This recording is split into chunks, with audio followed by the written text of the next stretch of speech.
So for some reason, I've always liked advertising. I'm one of those weird people that always watches the commercials instead of skipping them.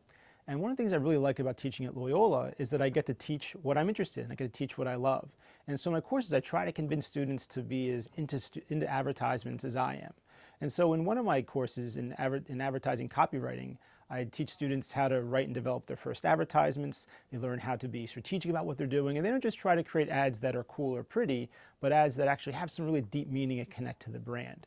In another course I teach undergrads called Advertising Culture and Identity, that's a really cool course because I get to teach my own research interests, and I get to teach students how advertising researchers are actually interested in their social identity, meaning the groups that we belong to and the groups that mean something to us. Advertisers want to understand that and try to reflect that in their advertising. So in that course, we look at a bunch of advertising research that helps us understand why we respond to ads differently based on who we are and how we think about ourselves.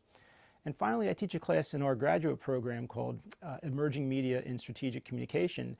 And there we talk about all the different new ways that advertisers are trying to reach us as consumers online, how public relations professionals are trying to handle crises as they're happening. And because now all of a sudden a crisis doesn't stop, we're always talking about it. And so in that course, it's really fun to learn all the new ways and new problems that exist for advertisers in terms of how can we talk to consumers in authentic and meaningful ways.